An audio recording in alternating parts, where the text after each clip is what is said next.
In my view, if China wanted, it could come up with ways to deal with the problem, whether this is passing new laws or finding other methods.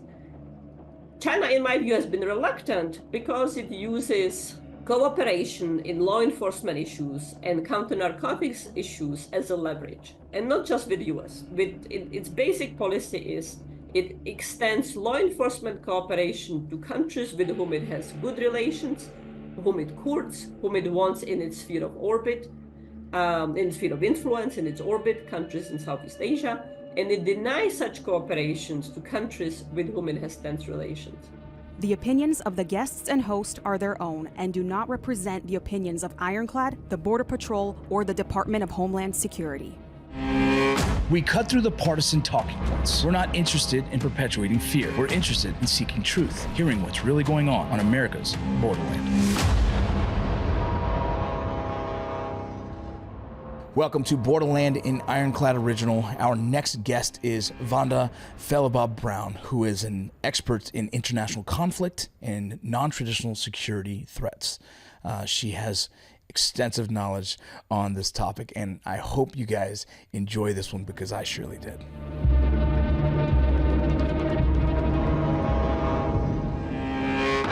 Well, thank you for coming to the show. We're really excited about this conversation. I'm looking forward to it then. Yes, ma'am. And, we're just looking for answers on our end, and what we do for this podcast is interview as many experts as we can in the field that pertains to this border crisis as a whole. And besides just directly at the border, there's so many layers to this conversation. And so having you on today to talk about kind of the geopolitics of fentanyl is kind of the focus of what I'm thinking. Really, really excited about that. If you wouldn't mind, Vanda, would you be able to give your brief bio for the audience? Sure. I am Vanda Felbab-Brown. I'm a senior fellow at the Brookings Institution, which is an independent, nonpartisan think tank in Washington, D.C. And I have several roles at Brookings.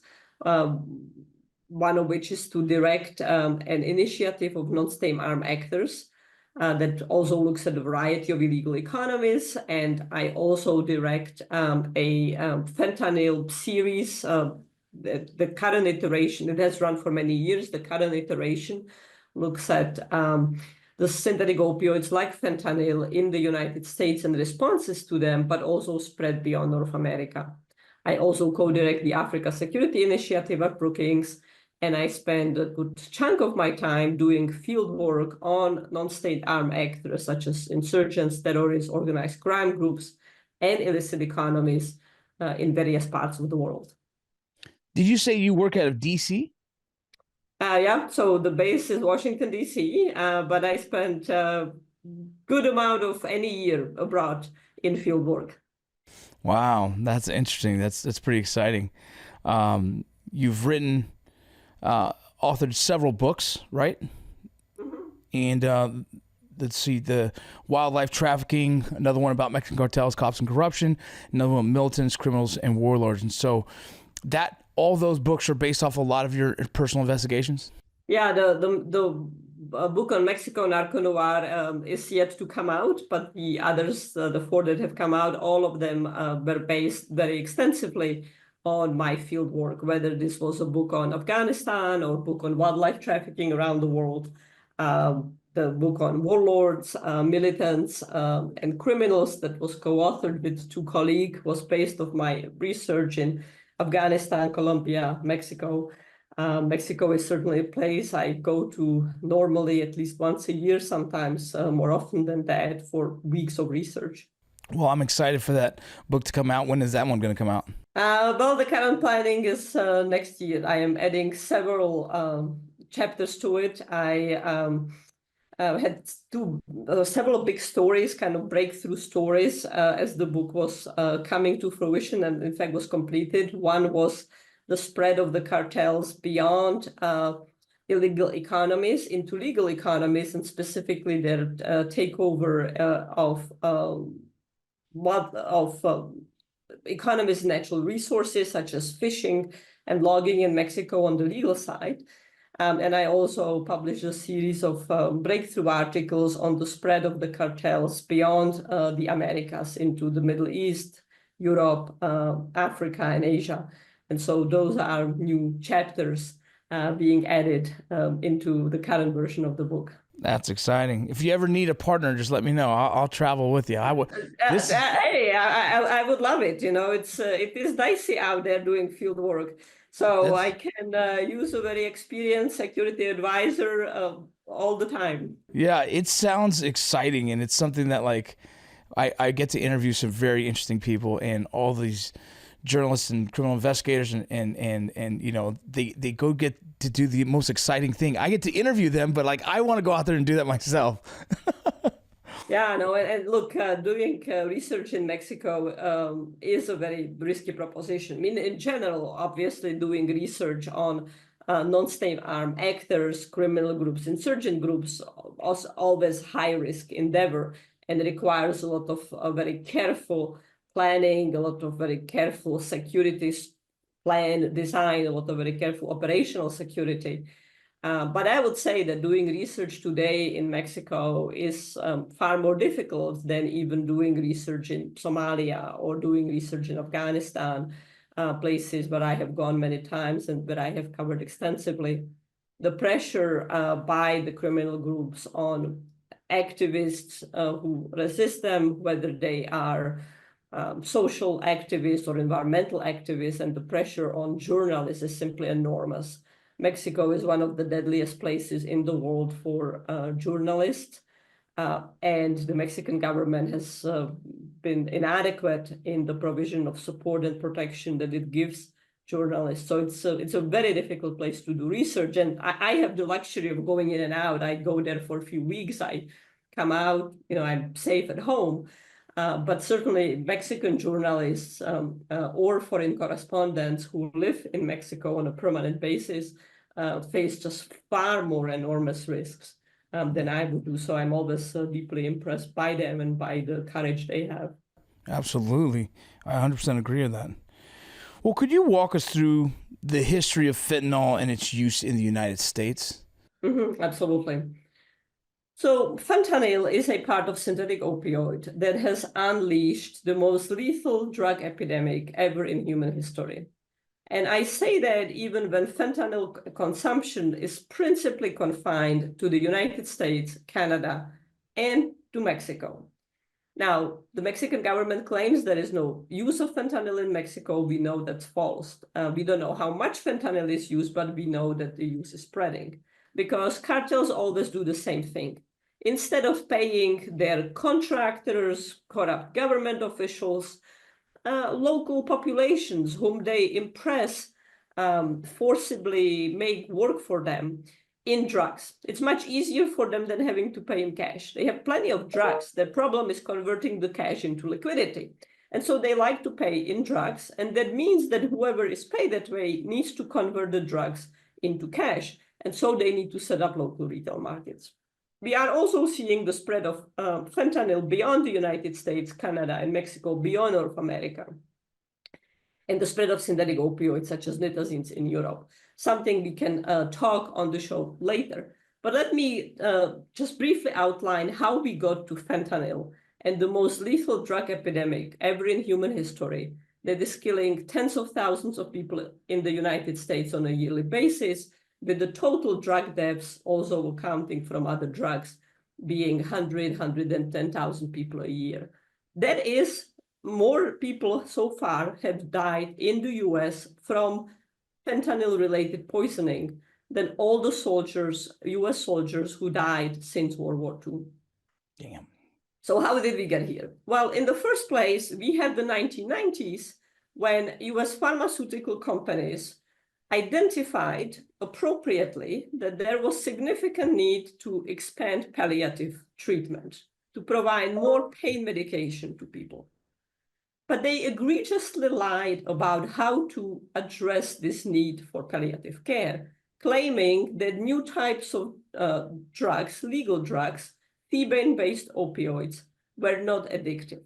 So you would have companies like Purdue Pharma, the chief villain here, but many other companies associated with prescription opioids, saying that they are essentially not addictive because they would claim have time release characteristics, or they would simply underplay the addictiveness, and they would persuade, co-opt doctors, hospitals, medical boards, regulatory authorities, just the entire panoply of actors who were supposed to be protecting the US public and US patients.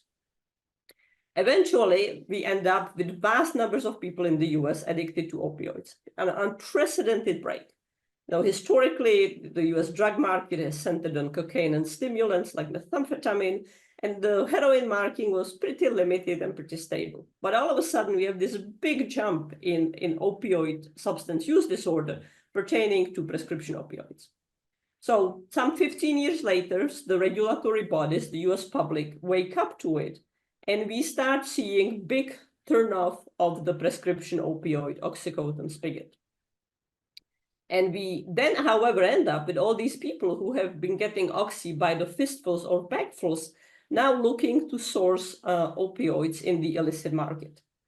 And in the first instance, you have the Mexican cartels start moving into producing more opium poppy, cultivating more opium poppy in Mexico and making it into heroin there and then bringing it to the US.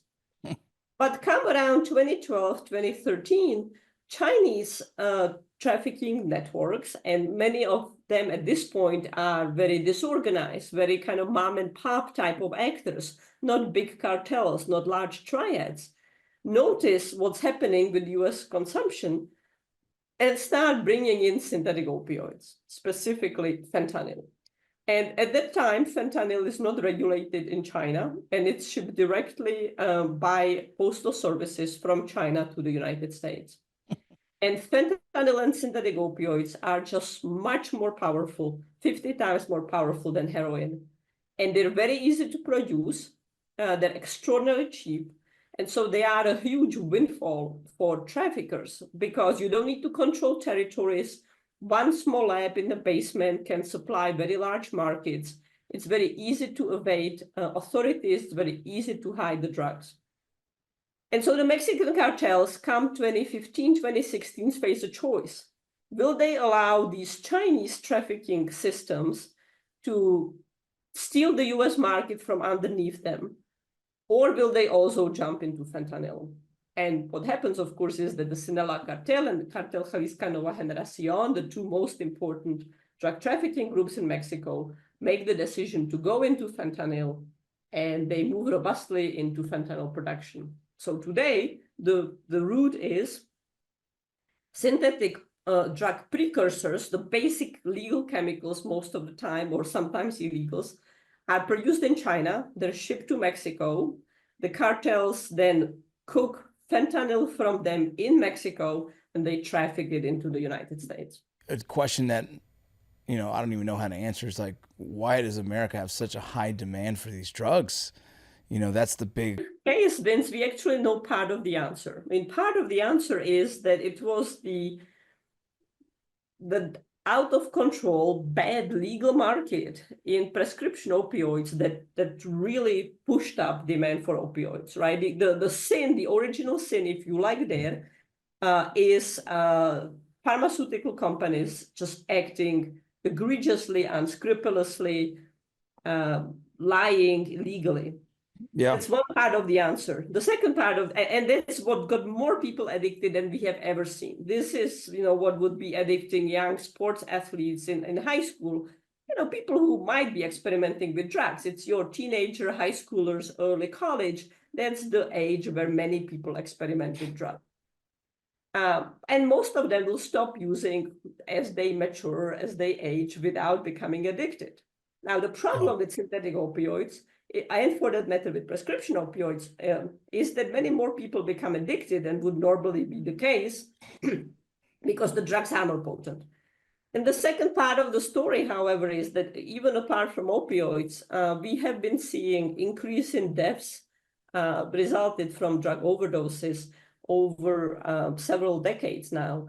And here there is a lot of uncertainty as to why there is this demand, and people talk about depths of desperation, for example, with people challenged by their socioeconomic status, by economic opportunities or their lack of. So a set of socioeconomic factors might be another really important part of why we see so much drug use in the US. It's scary. I've had a few friends die from overdoses of opiates as well. And one of them was a soldier who got injured in the military, and then the medication they gave him was Oxycontin, and then it kind of continued to snowball out of control from that point. I didn't realize he was addicted, or I kind of thought so, but it was my first time really dealing with that, so wasn't sure. And then eventually, he ended up overdosing on fentanyl. And so, I mean, I'm very sorry to hear that, but unfortunately, Vince, that story has played out more times than really can be justified, and is enormously tragic. And soldiers, veterans have been highly vulnerable to substance use disorder overall, and to fentanyl opioid specifically. One is the pain element that you speak about. Injuries, of course, are treated with palliative care. Opioids are the way to treatment. And again, back a decade ago, the claims were that large amounts of opioids would not be addictive, whereas we know that 2 weeks of sustained use can produce substance use disorder. But the second is that many soldiers, many veterans also develop emotional trauma. And we know there is very, very strong correlation between PTSD, other kinds of mental trauma, other kinds of mental illness, and substance use. yeah. And so we need to do far better in treating PTSD, in treating mental health, allowing far greater, better access to effective insurance-covered treatment, so that fewer people are resorting to essentially self-medication as a result of trauma they suffered. When you talk about the U.S. medically using fentanyl since, I think it was 1960s, why does the country continue to still use fentanyl as a drug? Well, it does, and it needs to. Fentanyl is the basic opioid. You don't want to have a surgery without having fentanyl. It's the basic palliative drug for, first of all, terminal patients, people with really awful pain, such as people suffering from terminal cancer. Often fentanyl and its various analogs are the only medication that works. Various dosage of morphine will stop working in those cases. Yeah. So just from basic humane element, this is the powerful opioid to ease pain, including excruciating pain. But fentanyl is also really crucial in anesthesia. So anytime you go have any kind of surgery where they put you fully under, the odds are very high it will have fentanyl. And trust me, you don't want to have anesthesia. You don't want to have surgeries without having anesthesia. So it's a very important legal drug. And we don't really have a problem in the US with medical opioids, medical fentanyl being diverted into the illegal market. It's not like hospitals are having massive levels of theft, or the legal supply from producers, some of which are in China, legal producers in other parts of the world, like Germany, having 50, 40, 30% of those shipments being lost. Interestingly enough, there is an emergence of markets, fentanyl illegal markets in Latin America, and those are all happening from stolen medical supply. But that's not the case in the US. Yeah. Our problematic fentanyl in the illegal market is all manufactured in Mexico, previously was all manufactured illegally or legally in China, but was illegally shipped. Our problematic opioids today are fake Oxycontin, often which is fentanyl, the overprescription of any kind of opioid. Why is it not produced here? Do we just not have a need to produce it? Or is it current? Do we produce it in the United States as well? Well, we mostly don't, and that's just a function of global economic markets. The United States has a very large, very powerful, very large pharmaceutical industry, and often there is generation of new drugs, kind of patent innovation, new drug development takes place intensely in the United States. But today, fentanyl is such a basic product. Its use is so widespread and so essential in the medical industry that this is not where big pharmaceutical companies will be making money. So the production of medical legal fentanyl is predominantly centered in China. That's not to say that we couldn't produce in the US, but we don't have any need to produce because of the way the global supply chains work. Now, Vince, we are kind of moving into an era that is potentially spelling the end of the global free trade as we have known it. Hey guys, it's your boy Rocco. I wanted to share with you guys a new fitness app that I've been using called Mountain Tough. If you're serious about pushing your limits and building your mental toughness, you gotta go check out Mountain Tough. This isn't your average fitness app. It's built for those who never back down from a challenge. Mountain Tough started by training backcountry hunters for multi-day, high-elevation, rugged terrain and the ability to pack an elk in mountains. The training translated so well to the tactical application that many special operations, military, first responders, and law enforcement officers use the app today. You can see on their YouTube channel that they've been sharing their knowledge and training with guys like the 75th Ranger Regiment, which I was also a part of. This app allows you to train wherever you are with minimal equipment requirements. So, whether you're in the gym, outdoors, at home, you can access top-tier workouts that fit your goals and lifestyle. In other words, you have no excuse. I have gone through my phases of my workouts, trying to get big, trying to get better, trying to get faster, trying to get this, and currently, this is the app I'm using. I want to be more functional in the field while out there with the Border Patrol filming what happens day in and day out on the borders. Download Mountain Tough app today and use the promo code BORDERLAND to get a 14-day free trial and 1 month free. That's 6 weeks of Mountain Tough at no cost. Go get them. So since World War II, the United States government has made the building of free trade a core fundamental aspect of US foreign policy. And based on the 1930s in the United States and in Europe, decided that fragmentation of global markets, the end of free trade or limitations to free trade were detrimental to US national security. But now we are in fact moving in an era where several administrations in a row, the Trump administration and the Biden administration, both define free trade as no longer essential to US foreign policy. And in fact, we are seeing a set of obstacles being set in the US and frankly in other parts of the world toward free trade. We're talking about de-risking from China.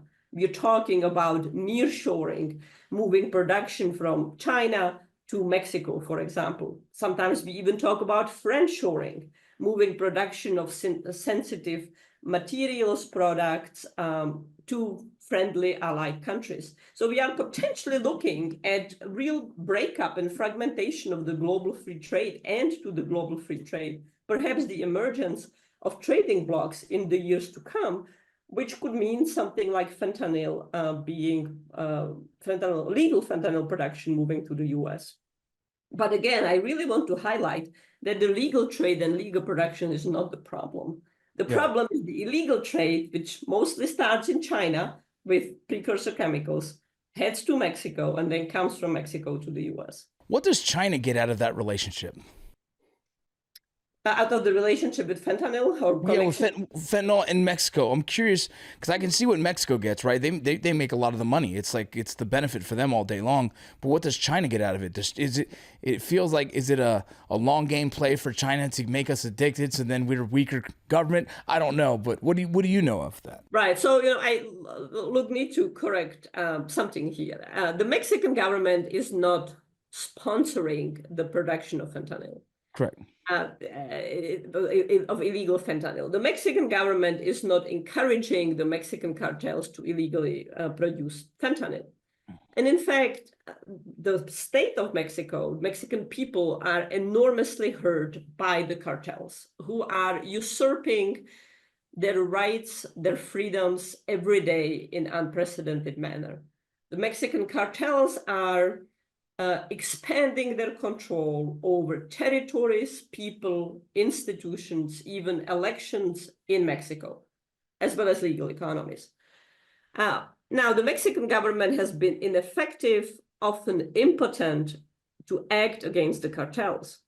And certainly the outgoing administration of President Andrés Manuel López Obrador, whose term finishes at the end of September, has essentially given the cartels a carte blanche because it didn't know what better to do. It has been hoping that by not pushing law enforcement onto the cartels, not acting with law enforcement toward the cartels will work out their problems, divide territories, and violence will go down. That hasn't happened, and it's, in fact, the López Obrador administration's policies have, in my view, been an absolute disaster for rule of law in Mexico.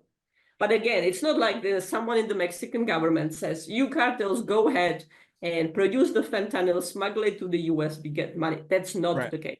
Correct. Now, China has,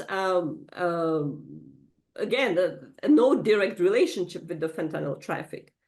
The government of China makes decisions, just as the government of Mexico, as to whether it will act against the smuggling networks or not.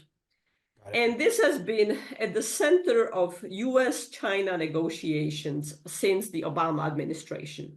And these negotiations about the extent of regulation in China and the extent of enforcement in China has varied and often been very difficult. So if we go back to 2012, 2013, when fentanyl first starts being shipped illegally from China to the US, or illegally imported to the US, fentanyl is not regulated in China. It's treated in the same way as, I don't know, salt. You can just make it without any permits, and you can sell it and export it and ship it however you want. The Obama administration started engaging the government of China to start regulating fentanyl, not to ban it because it has important medical uses, but to put monitoring, restraints, controls on the production. That diplomacy that started in the Obama administration came to fruition in 2018, in December 2018, when President Xi at a meeting with President Trump announced that China would schedule the entire class of fentanyl-type drugs. So schedule means not ban, but regulate, intensely regulate the entire class. When that happened, Chinese traders adapted. Instead of shipping finished fentanyl to the US, they started shipping the parts, the elements, the chemicals from which fentanyl is made to Mexico. And then the traffickers in Mexico would cook it into fentanyl and would bring it to the US. So when that happened, though, there was again a cooling of the Chinese government effort to break down this and crack down on this shipment of the precursor chemicals. And there are multiple reasons why that has been the case. Officially, China explains it that it doesn't have the legal means to act against the smuggling or the sales of precursor chemicals that are not scheduled. It says that it does not have laws such as conspiracy laws or racketeering laws or material clauses laws that we used in the United States frequently. So if I give $10 or a cup of coffee to a member of a Mexican cartel, I am liable for material support clause. Under material support clauses, I am legally liable and could face very, very high penalties in the United States. So you would assume that if someone is shipping chemicals to Mexican cartels in China, which they know the cartels will make into fentanyl, that they would be liable under Chinese laws. China says we have no laws to prosecute them. So that's kind of one reason. There is this legal gap and differences between Chinese legal system. But in my view, if China wanted, it could come up with ways to deal with the problem, whether this is passing new laws or finding other methods. China, in my view, has been reluctant because it uses cooperation in law enforcement issues and counter-narcotics issues as a leverage, and not just with the US. Its basic policy is, It extends law enforcement cooperation to countries with whom it has good relations, whom it courts, whom it wants in its sphere of orbit, in its sphere of influence, in its orbit, countries in Southeast Asia, and it denies such cooperations to countries with whom it has tense relations. So we have had the most tense relations with China in decades between 2012 and the end of 2023, between 2021 rather and the end of 2023. We have had the most tense relations, but levels of hostilities or levels of tensions, I should say, have reached very low levels. And during that period, China denied us all law enforcement cooperation of fentanyl. Now, since then, both countries have restarted cooperation. We can talk about why and how that came about. And China has taken some steps, so we have more of a cooperation from the Chinese government than we have seen in several years. Has that made a significant impact on fentanyl use or trafficking to the US? Not so far, and it's also unlikely to do so. But I'm asked all the time, is the government of China conducting asymmetric warfare against the US? Is it purposefully trying to get US people addicted and perhaps die of fentanyl? I don't think so, but I also cannot claim the answer with any certainty. Whoever has the wiretap into the Politburo, the decision-making body of the Chinese government, has the answer. It's certainly not me. My supposition is that no, this is not a form of asymmetric warfare, but it's a form of instrumentalization of law enforcement cooperation or denial for other strategic purposes. Dang, that's crazy. And you said that we recently rekindled the relationship to start talking again. What was that about? Yeah, so by the late 2023, both China and the United States realized that it was really important to put a ceiling underneath the free fall in the bilateral relationship, that it was really detrimental to both countries, to basic security, to preventing a war, to just continue seeing hostilities spiraling at the levels that we were seeing. The push of strategic competition by the Biden administration into the economic domain, strategic domain, allies, technology have all just cumulatively added with Chinese aggressive responses toward very high levels of tension.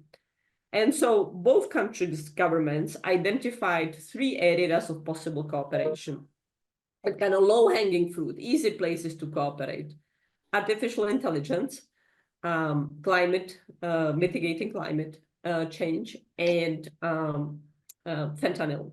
And so these 3 levels of cooperation were announced at the summit in San Francisco, where President Biden and President Xi committed themselves to cooperating on those issues. Specific commitments were made regarding fentanyl, and they have been in progress across 2024. And so we now see the existence of a joint bilateral working group on fentanyl. We have seen the United States providing intelligence information to Chinese government counterparts on specific Chinese traffickers and money launderers. China has purportedly responded in kind, providing intelligence information to the US. We have seen indictments in the US against Chinese traffickers and money launderers being responded to by law enforcement action by China. And we have seen China scheduling more fentanyl precursors and also another type of synthetic opioids called nitazines that are spreading in Europe, particularly in the UK. Now, all of these are pretty low-level action. None of this is going to end the illegal fentanyl trade. But it's good to see those actions. Hopefully, we can build on them. My expectation is that China will wait at least some months into the next US administration and will make judgments as to what kind of relationship it will have with the next US administration. And then it will decide whether it still serves its interest to continue cooperating on fentanyl or not. I would love to see China move toward a position that as a global power, it always acts against crime. But this is not how China operates. In fact, it has a very managed relationship with organized crime. It also sometimes uses organized crime groups for its purposes. So in my view, its cooperation continues to be very conditional, and China expects specific payoffs. And it will wait for some months to see whether it will get those payoffs from the next US administration. And if not, it might dial down its cooperation with the US again. Freedom is never more than one generation away from extinction. We didn't pass it on to our children in the bloodstream. The only way they can inherit the freedom we have known is if we fight for it, protect it, defend it, and then hand it to them with the well-taught lessons of how they in their lifetime must do the same. And if you and I don't do this, then you and I may well spend our sunset years telling our children what it once was like in America when men were free.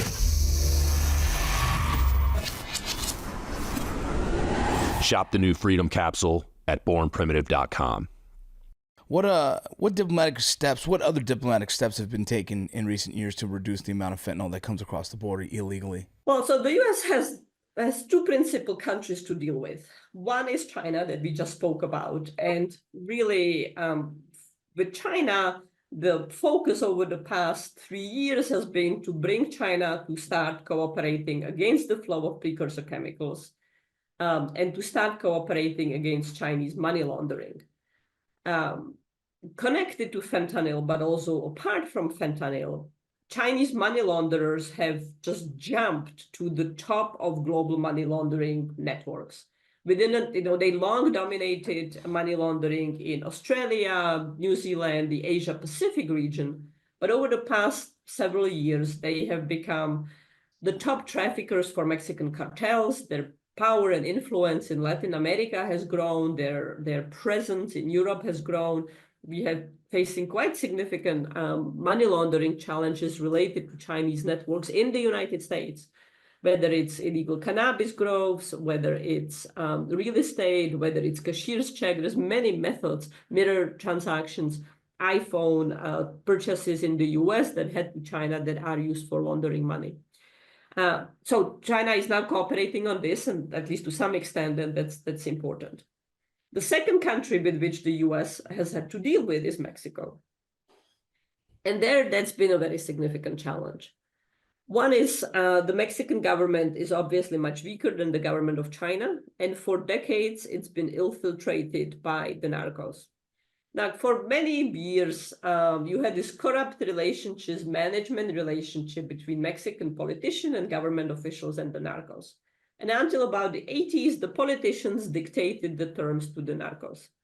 But from the mid-80s onwards, and particularly late 80s, the Narcos now dominate the relationship with the Mexican government officials at all levels of authority, from local police to national government individuals.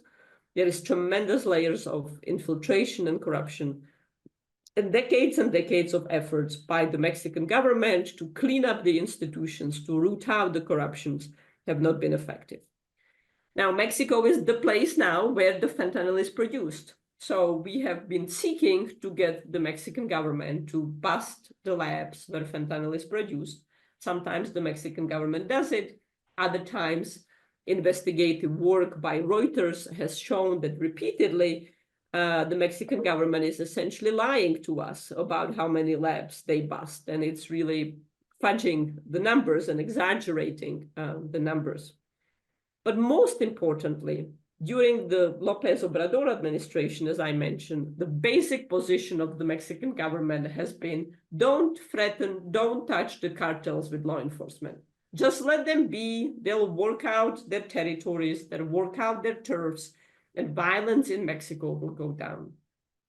This, of course, directly clashes with US interests, and in my view, it very strongly clashes with the interests of the Mexican people and Mexican state. Because the Narcos haven't become nice, they have not reduced their violence, they have just become more aggressive, more brazen, and are taking over larger and larger parts of the function of the state, that governing territories, peoples, and institutions. Now, when you will say, how in the hell does the United States allow this kind of policy, this kind of disjunction with our neighbor, our friend, our key trading partner, a country that's part of USMCA, our southern neighbor. Rule of law in Mexico is really, really important for the US economy, and it's really, really important for US safety and for just stability here. And the answer, unfortunately, lies in migration. Since the Trump administration, the United States, because of domestic politics, has been forced to subordinate all issues, all relations with Mexico to migration.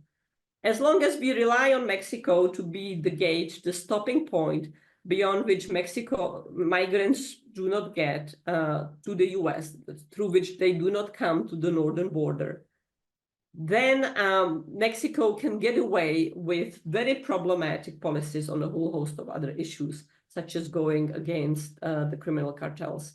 And unfortunately, just the virulent rhetoric about migration in the US, about the threats that migrants pose, its visibility in the US political system, drives that skewed purview and puts US policy in a straitjacket where as long as we are unable to conduct meaningful immigration reform in the US and allow people to come work in the US legally and have a sensible asylum system, and we need to rely on other countries like Mexico and other Latin American countries to be penning migrants, we are giving up on fundamental interest. 100,000 people in the US die of drug overdoses. Most of those are fentanyls. This, to me, should be far more important than just being preoccupied with migrants. And let me make one point here. There is no evidence that undocumented migrants are bringing fentanyl to the US. 90+% of seizures take place in legal ports of entry, are carried by US citizens whom the cartels recruit, and driven by vehicles with US license plates. Undocumented migration is a challenge for communities, puts a strain on social resources, but it's not a vector of drug trafficking. That's a big statement, and that's accurate by the numbers. The hard part about those numbers is that those are only the numbers that we've been able to account for, and so there's a lot of drugs that are not accounted for, right? The ones that do get across, and how do they get across, and where? And so that's right. So you're absolutely fair to say, Vince. Look, we capture drugs that we capture, and so we know where we capture them. But we have controls at the segments of the border where there are no legal ports of entry, and we do capture drugs there regularly. And we see that those drugs are flown by drones. This has really intensified. And it's again very specific to synthetic opioids, because they are so potent per weight that flying them becomes commercially feasible. Like if you wanted to fly lots of cocaine, it would be extremely inefficient with the payloads that drones have. But for synthetic opioids, feasible. We also know that the drugs are smuggled by tunnels that are dug between the United States and Mexico. It's a big vector of trafficking, and they come through cargo. But the US captures a lot of migrants that are crossing outside of the legal ports of entry and deports them. They are not captured with drugs. So yes, drugs come through other systems than legal ports of entry, but there's just no evidence at all they're carried by migrants. We don't arrest, when CBP captures migrants and puts them either into asylum processes or deports them right away, they are just not found with fentanyl. Or cocaine for that matter. Yeah, they are, but not at the numbers what people assume. It's very, very, very low. I'll say, it's extremely low. Yes. With all the fentanyl that comes in illegally, if we're able to stop it, like just say if tomorrow we can stop all the illegal fentanyl from coming across, what would be the possible repercussions that would happen in America for those who are addicted? Well, clearly people who have substance use disorder would need to be replacing their use with something. So, many people who go cold turkey will not be able to be healed. So there are two possibilities. The ideal scenario is people who are no longer able to source or willing to source illegally would be able to avail themselves of treatment. there is one silver lining for opioids, and that is that we actually have evidence-based, high-quality treatment to very small number of people whom it's available. We know that medications such as buprenorphine, naloxone, or methadone maintenance can really stabilize people's lives. People are still using, but they're using a medically prescribed substance, and that means they don't have to engage in criminality to source their drugs. Some people are able to come off and become weaned off the medications. And they are also able to maintain economic jobs, legal economic jobs, and participate in a family life. Now, look, using drugs, it's not easy. You can be a functional drug user, and you don't have to be a functional drug user. But so, for a set of people, the legal treatment, medication-based, evidence-based treatment would be a great pathway out of problematic use and potentially dependence. Now, only 40% of users in the US are able to access treatment, and that 40% doesn't cover good treatment. There is a lot of treatment, like just say no, abstinence-based treatment, that doesn't work for a lot of people. The number of people who can access medication-based treatment might be in the US as low as 12%.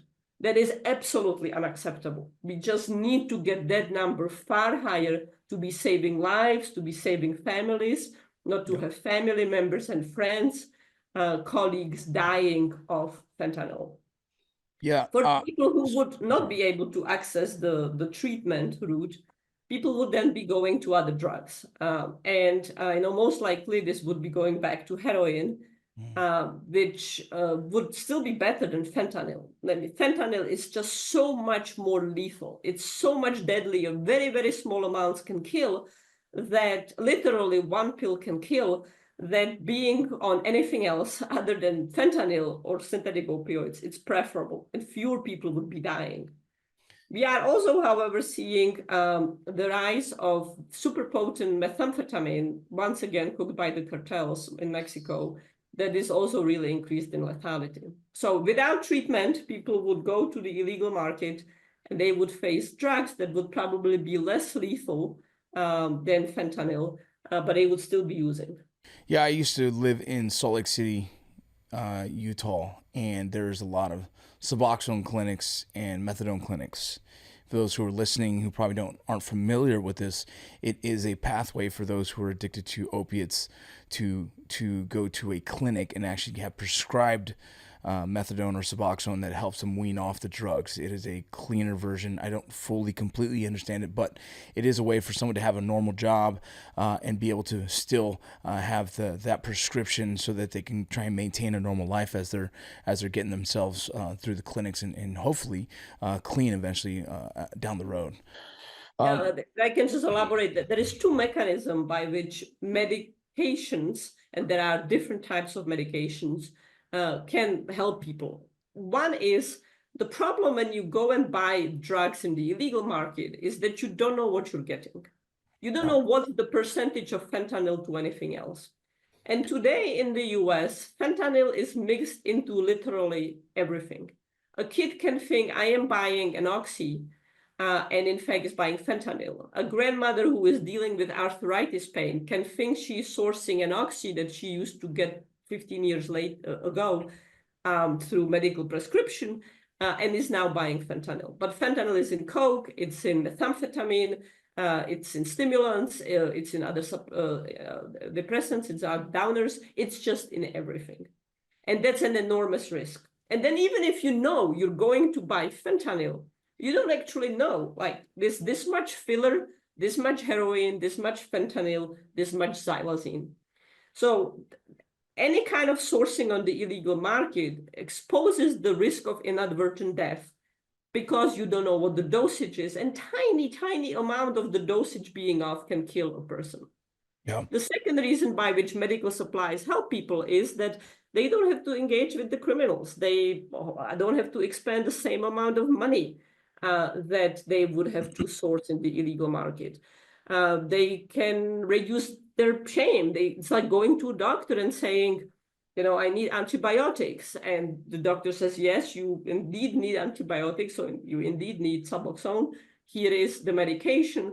So it allows people to psychologically cope better, economically cope better, socially cope better, and have thus greater possibility of maintaining legal jobs and maintaining legal life within their families, support from their families, all of which are absolutely crucial for eventual becoming weaned of drugs. Not everyone will be able to. Some chronic users will remain chronic users for the rest of their lives, but some people will be able to go clean.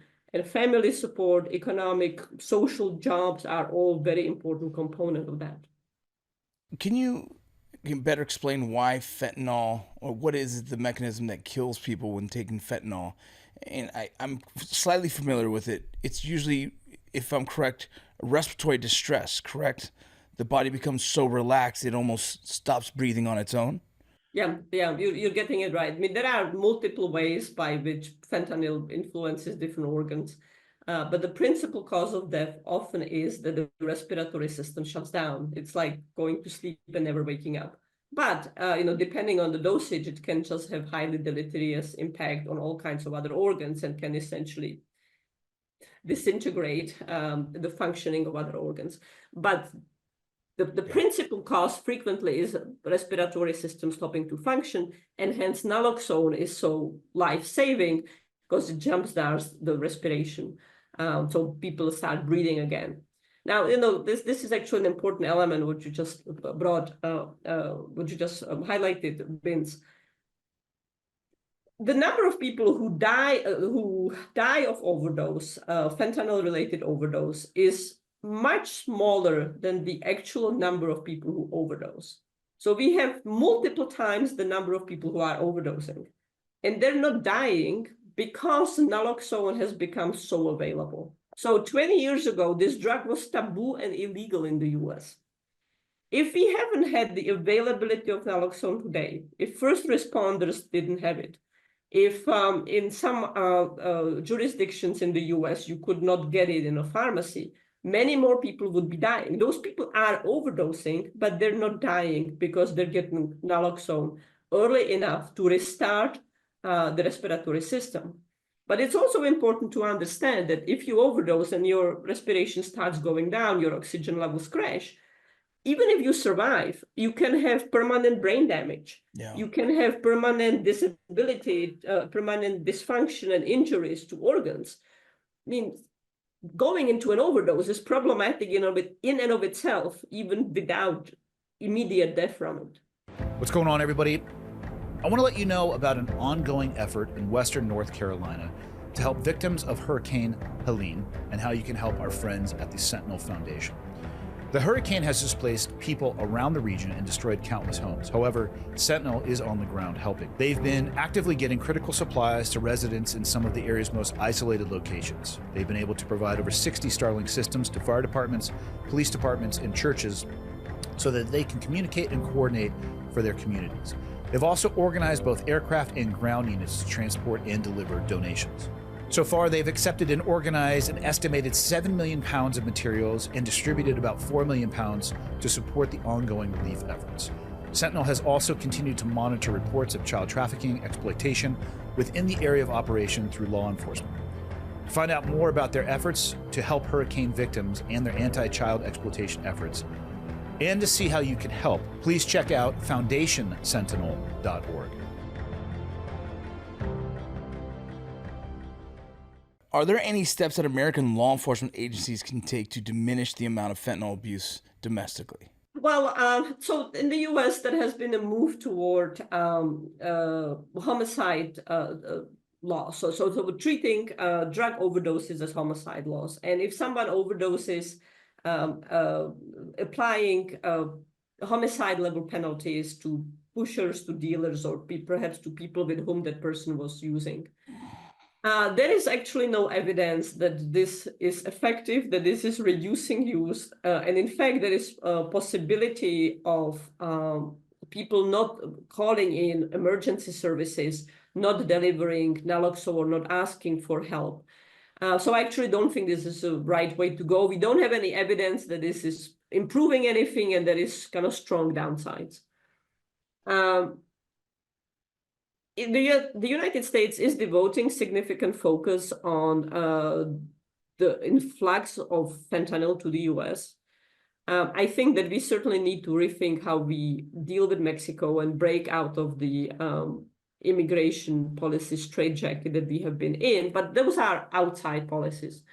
On the domestic side, actually the bulk of the effort really is on less incarceration, on getting of users, on getting users more access to treatment, expanding insurance coverage to treatment. The focus, in my view, is really less on what law enforcement does in terms of punitive action than what other aspects of U.S. government do domestically. With the drugs that are prevalent here, if we decided to, say, slow down fentanyl, does that mean then the cartels will identify that fentanyl is slowed down, they're not using it anymore, or whatever reason we have like these counter effects to it, that they eventually start bringing heroin back? Does heroin become big again? I think that would be the case, and I actually think that would not be bad, right? In the bad scenarios, this would be like the least worst scenario. And in some ways, U.S. law enforcement has tried to do it. It has tried to predominate, the Biden administration has really prioritized cracking down on fentanyl networks, on the Chapitos, the sons of El Chapo, one branch of the Sinaloa cartel, on Cartel Jalisca Nueva Generación. But very likely the cat's out of the bag, or better analogy, the glue is out of the tube and it just cannot be forced back in the tube. Synthetic opioids are so enormously advantageous to traffickers that it's hard to imagine that traffickers would go away from them. There might have been a chance back in 2015, 2016, where the Mexican cartels were making this choice. Are we going to jump into fentanyl? Are we going to let Chinese networks steal the US market from underneath us? Where maybe we could have tried to determine with law enforcement at that time. But at this point, it's really hard to imagine that we would be able to institute that switch. And really, the Biden administration has just gone after the Chapitos in very many ways, from captures of Ovidio to the recent surrender of Joaquim. But I think it unlikely. Now, there's a different situation in Europe where there is the emergence of nitazines, another type of synthetic opioid, very, very potent, very, very deadly. And I think that it's worth for European law enforcement in places like the UK and elsewhere in Europe to see whether they could dismantle rapidly the emerging retail networks in those drugs. These drugs are originating in China and India, being shipped to Europe. So the situation in Europe is currently like what it was in the US in 2012, 2013. The big criminal groups, Turkish, Bulgarian, Italian, Mexicans operating in Europe, haven't yet moved into synthetic opioids in Europe in the same way they have in the US. So trying to keep them out, trying to deter them and shut down, crush the local retail networks, as well as work on supply from India and China, it's worth the try. I don't know whether it will work. It might fail, but it's worth trying because no one should want to be dealing with the catastrophe that we are dealing with in North America. But if we somehow had a magic wand and synthetic opioids disappeared, fentanyl, nitazines, other types of synthetic opioids, and the world went back to other drugs like heroin, that would be a better public health outcome than the current crisis. But Vince, around the world, criminal markets are undergoing a synthetic drugs revolution. If it's not fentanyl and synthetic opioids yet, it's meth and increasingly super potent meth. The world is just heading away from plant-based drugs toward synthetic drugs, and that has huge obstacles and challenges for law enforcement and presents massive threats to public health. Thank you for listening to Borderland, an Ironclad original. Don't forget to share with your friends. Take care.